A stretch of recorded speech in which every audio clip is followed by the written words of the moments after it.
Hi, knitters. Take 3. My name is Penny, and this is PJ Knits. I live in Central Illinois, and I am a knitter, a blogger, and a YouTube podcaster. And thanks so much for stopping by today. I have a few things to talk to you about. It's been 3 weeks-ish since I podcasted last. Had a couple of things happen right after I podcast, almost immediately. After I uploaded the podcast, I got a phone call from my husband that my mother-in-law was not doing well and that I should probably come up to the nursing home as soon as I can. So I closed down what was going on here and headed up there on that Wednesday, and spent the rest of Wednesday night, Thursday morning through the night at her bedside with my sister-in-law and my 2 nieces. Then came home on Thursday morning to get a quick shower. And while I was at home, I got a call from my husband that my mother-in-law had passed away. It was hard for all of us, but she had a magnificent life. She had a great family. She had family around her when she passed away. My niece, my son, my sister-in-law, and my husband. She had dementia and had only been in the nursing home for a few weeks. She had been in assisted living prior to that. And she was not happy in the mind that she was in. And if you know about dementia, you know how hard it is if you've been around anyone who has the disease, because they're not the same and they don't see things in their mind the same as they did. And they do things that they normally would never do, and they repeat things, and they're frustrated with the fact that they cannot remember things, and they're frustrated with people. And so it's such a very sad disease. So in her passing, it was somewhat of a relief for her, and for the family as well, because it's hard to watch people go through that. And so we know that she was a great woman of faith, and we know that she is in a better place and is reunited with loved ones. So she passed away on Thursday before Labor Day, and on that Saturday, my son, baby boy B, was married to a lovely young lady over in Bloomington, and it was a great day for a wedding. We were among friends and family, and we could remember those who weren't with us, and it was just a lovely day. The weather had been so hot before that here, and it turned out to be a day much like today, just slightly overcast, but some cool weather, so we were not so very hot. So we had a little sorrow and a lot of joy to finish out August and lead into September. And which brings us to now, the second day of fall, which means the summer of shawls is officially over. And I'm going to talk about the last group of shawls today, but I want to say that during the next podcast, we will be continuing the shawl theme. We will have a segment in each one of the podcasts called Shawl and Tell, and we'll talk about shawls, and we'll show some, hopefully, that it will be finished. And I encourage you to go out to the Ravelry groups, PJ Knits, and talk about them and show us your finished objects as well. There's a little fuzzy flying. See that? Food. So anyway, I encourage you to join us in the group and continue the talk on shawls. So it is very fitting, I think, for me to finish up the Summer of Shawls with probably one of my, and I want to say my most favorite shawl designers and designers. But I don't want to slight, because I know a couple of other shawl designers that are equally great designers. But because I've knit so many of this designer and know her and how I've talked about her before, what a sweet woman she is, and I miss that she's not designing as much. So just to get into it, I'm going to talk, excuse me, one more time about Cheryl Overly, which I just love her aesthetic in shawls and the different designs she has, and she's very giving. And I will talk about some of them out of Folk Shawls book that, again, I cannot recommend enough, this particular book, but also some other ones. So let's just get right into it. First, I'm going to talk about the Feather and Fan Triangle Shawl. And remember, this is Tuesday, and Tuesday at Shea PJ Knits, it's lawn mowing day. And I'm podcasting in the afternoon, and the lady on the corner is mowing her lawn.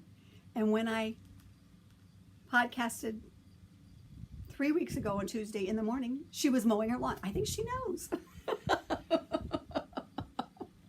So anyway, the windows are open. Let's get back to shawls. First one up is the Feather and Fan Triangle Shawl. I love this design. And the one I'm going to show you has very, very special yarn in it. This is hand spun yarn that I received one year at knitting camp from my friend Linda P. She spun it and posted about it on probably Facebook or Instagram at the time, and I went gaga over it.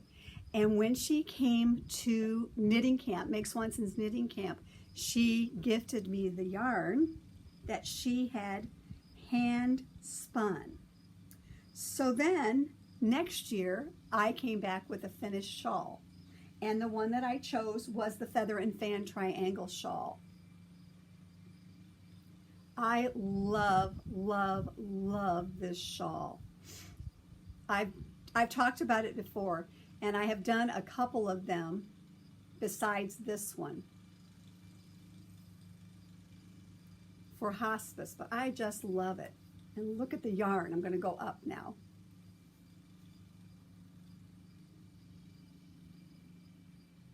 Isn't that gorgeous? And it's beautiful and scrumptious. It's a hand spun, and I never have had a hand spun yarn. And so this is from my friend, like I said, Linda P. in Oklahoma. Isn't that cool? So that's the first one I want to show you. And then the next one is called Bird's Nest. And this one also is from the book. This one is a wrap. And you know, I've talked about wraps before, how I do like them as well. And the fun thing about this particular wrap is this is out of yarn, Just Beautiful Alpaca. That was Cheryl's yarn that she sold. And I have a couple of these, of this gray. And this is alpaca is my favorite yarn. And so this is so much fun to wear. It is so soft and lovely. I just love that. So another super, super scrumptious. And this one is super, super long. I made this super, super long so that I could wrap it up.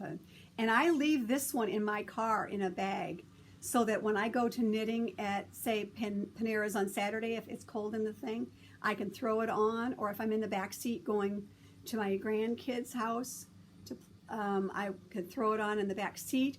Or the thing I love about these is they are perfect for in the wintertime. If you get stuck somewhere and have to bundle up, you certainly could do that and walk with the car to the car, or for help if you need it. I just love a wrap. So I know a lot of people don't necessarily like it, or it's not one of their fan favorites, but man, it has great possibilities. And that's what I love about a good wrap. Other ones that I have made out of this one, and I have one in progress. This is called the kimono shawl. And this one is for hospice when I get it done.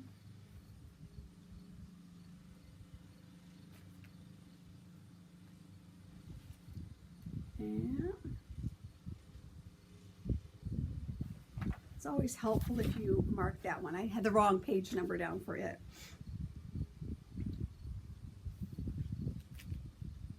I don't want to show you this in person. This is the kimono shawl, and this is another wrap, but I really like this one. This one is fun, and it's a 10 or 12 row repeat, and this one I can knit actually in public with the chart, because it's a pretty simple chart. And I'll probably work on this one again this Thursday, but this one's out of Riley, and so that's a fun one. And when you block it down the road, I see myself making another one of these. For myself, I really like this particular one. And I have talked about in the past, I did talk about several others that were in this book as well, which was the Simple Garter Prairie. I have made a couple of those. And I talked to you about the Wool Peddlers. This is another one that I've done and knit. And again, I hate to repeat myself, but I have knit this one out for hospice as well. A super, super fun triangular with a little bit of edging. And I think this would be fun out of an alpaca too. So drapey and soft. And I've not knit one out of that for myself. And then I just want to share some other Cheryl Oberly ones that are not in the Folk Shawl book. The first one is called Down Over Shawl. And I knit this one again. This is one that I knit out of her alpaca, the black and the gray. And I have a plan for this for the winter. I have a gray sweater that I want to knit. And I saw it on probably Pinterest a couple of years ago. And it was a gray, long, drapey sweater. And then they took a black and white shawl or wrap and then wrapped it around it. So I'm going to use this as an accessory to that. And it is kind of large. But here, I'll show you. I'll start at one end. But this is alpaca, super, super drapey, super fun to knit. And then it goes the other direction. Hence the down and over name, I'm sure. And there you go. But this is going to be another one in the shape of, and it's an odd shape. It's not a triangle, it's not a crescent.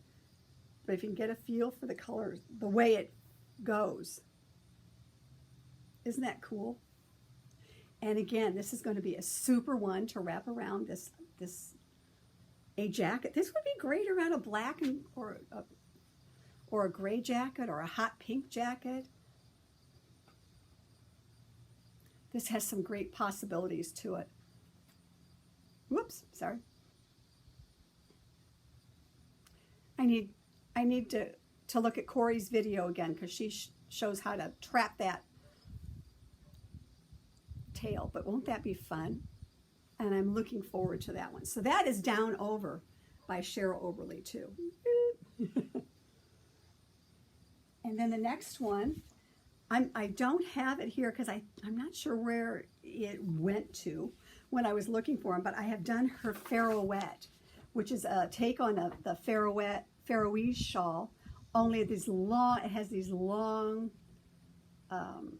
tails. And if and when I find it, I will show it to you all in a future episode.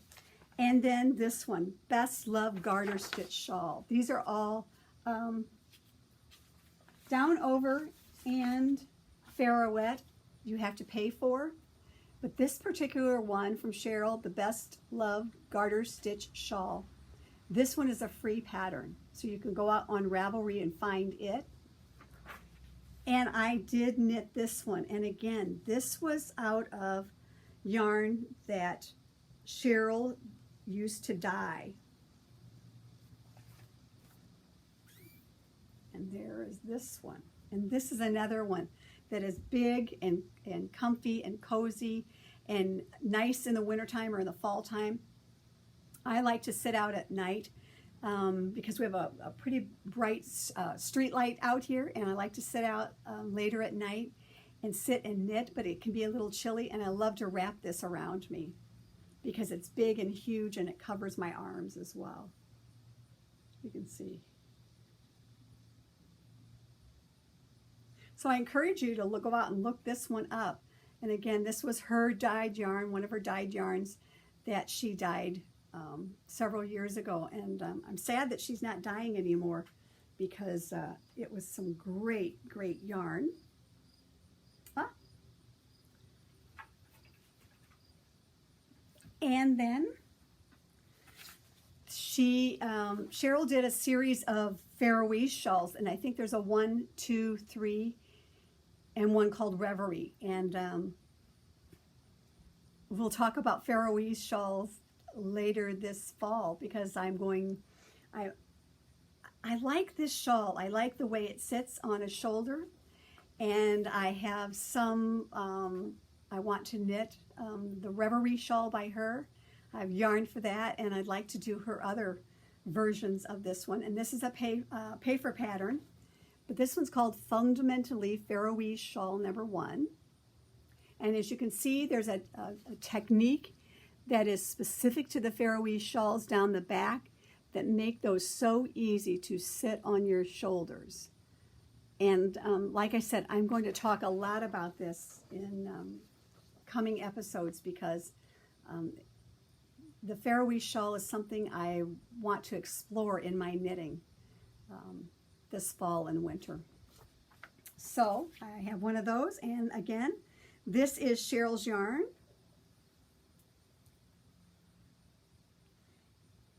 And you can see she does this little loop-de-loop in the back, this little point for hers. Not all Faroese shawls have that, and we'll talk about all of that. But isn't that super cool? Out of her hand-dyed yarn as well. Perfect for blue jeans too. So those are just some of the shawls that I wanted to talk to you about by Cheryl Oberly. I encourage you to check her Folk Shawls book out, as well as her other patterns. I can't say enough about Cheryl. She is a sweetheart, and every year at knitting camp, although she can't attend, she does a special pattern for us and sends it as a gift to the attendees. And what can I say? She's just a super, super sweet lady and a great designer. And like I said, also, I don't want to slight any of the ones that I do know, because there are a couple of other friends I have that are really great designers of shawls, and I'm going to talk about them in a future Shawl and Tells, because I want to show my few viewers some new designers they may not have had the chance to look at their shawls and their patterns. And so we will continue that in Shawl and Tell. Okay. Now, a couple of things I just want to talk to you about things that, new patterns, things that came in the mail. First up, a new pattern out from Shayna Cohen. She just came out with a new pattern. Shayna's the one who did Modulancho that I'm wearing here, that I talked about before, that you can wear many different ways. And I'm just loving this. I have to tell you, This is going to be one probably too that is going to get a lot of time this fall, especially on Saturdays when I can go to Panera's, because it's chilly in there, but it's really super easy just to throw on and go out.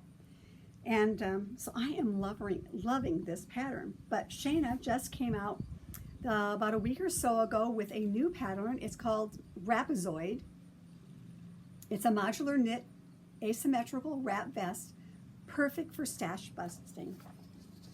And this is her latest pattern. And I see some possibilities in this pattern, and I just wanted to kind of share that with you. And I don't know if she has some other pics, but I encourage you to go out to her Ravelry page for the pattern and check it out. I don't have any other pics that I can show you for the pattern, but this is fairly new, and she's the designer of this one too. And I just, garter, I think this is going to be a fun one that you can hold 2 yarns together and make a kind of marl type thing, and I think again this would be a great pick. So I'm looking forward to picking some yarns out for Wrapazoid, which is a new pattern.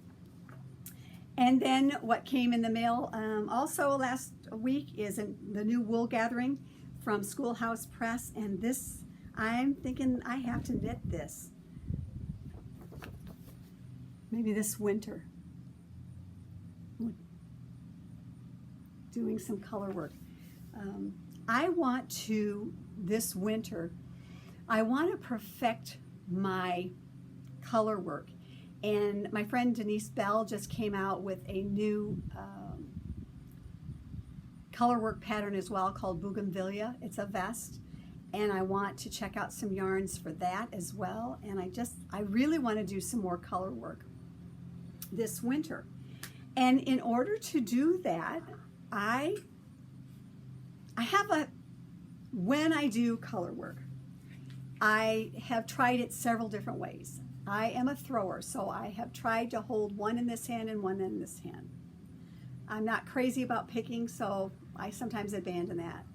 On my stockings that I do for the grandkids, I have done a combination of over here, and then I have done a combination of over here and dropping it. Or I have done this, and then I have put the other on the secondary finger here, and so I've done one of these things. But after a while, the yarn that's on here gets really super loose by the way I'm holding it, and so then I have to tighten it back up. So a month or so ago, I saw on Susan B. Anderson's feed on Instagram, she was showing a color work ring. And so I'm going to try this out. I ordered one in the small size, and you put it on your finger, and then you can loop the yarn through one of the holes, through the 2 holes, and then I think we'll see. I'm going to test it out, guys. I'll let you know in a future episode how that works. And I ordered it from Finland. I will link to the vendor in the show notes. But I thought I think that's going to be super fun. So I want to work on my color work and get it better, because there's so many color work things out there I want to do, that I want to knit. And I have a sweater that's in progress that has color work at the yoke. And so I want to get better at that. And then I wanted to share something new that came into the shop, Fiber Universe from Coco Knits. Last year, I showed you my magnetic Maker's Keep that I purchased from them, from Coco Knits, and I got it from our local shop, Fiber Universe. And it's magnetic. So, and I bought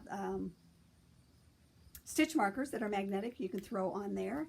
And there's a row counter that's also, I've talked about that as well. But a couple of weeks ago, Erin got in the cable needles, the straight cable needles, which I love, which has the magnetic strip on them as well so that you can do your cable, throw it down. I'm super excited about that. Super, super excited. So those are the few things that I wanted to show you and talk about. And then from Bee Wing, she was the first person to get back to me and received the book that I sent. And a week or so later, I got some lovelies in the mail from her. Some cards. Thank you, Bee Wing. You did not have to, but I love them and I will use them for special people.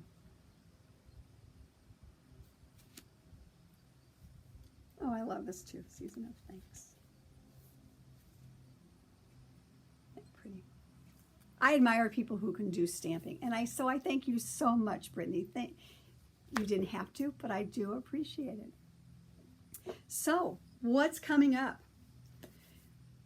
now that Summer of Shawls is done? Well, it's sweater season, guys. And we're going to start talking about sweaters. I really want to be knitting on some sweaters right now. But for those of you who have been watching, you know I'm doing the 40 Cowls, 40 projects. And so 40 months. 40 months, 40 cowls, scratch the projects, or scarves. And I am nearing my 40, but I think I'm going to need about 50. Now we're thinking about 50. So I have quite a few yet to do, but I am going to be off of work for probably 6 to 8 weeks with some surgery. Nothing major, but while I'm off, I'll be knitting on some of those scarves. I'm hoping to have them done soonly because I am so ready to be knitting on sweaters. And I want us to knit some sweaters together this fall and winter. I will talk about some methods. I will show you some methods that I'm working on for different ways of sweaters. I will show you what I want to do. We'll talk about fit again. We'll talk about style. There's so much out there. I'm ready to knit sweaters. What about you all? So I'm looking forward to that. And yarns out of the stash, I'm looking forward to that, pulling out. I've got some great stash yarns that are just begging to be knit into sweaters. We'll start a conversation in the group. Let's talk sweaters. Give me your ideas. I'd love for you to show your finished objects. Let me know what you're knitting on as well, as far as the sweaters are concerned. And keep the shawl talk going as well. And that's all I have for you this week. I hope that you will subscribe and please tell your friends. I'm from Central Illinois, and I'd love for them to tune in and talk to us. So until next time, when we will be into October and heading towards Halloween, have some great knitting. And until we meet again, knit on with confidence and hope. See you later. Bye.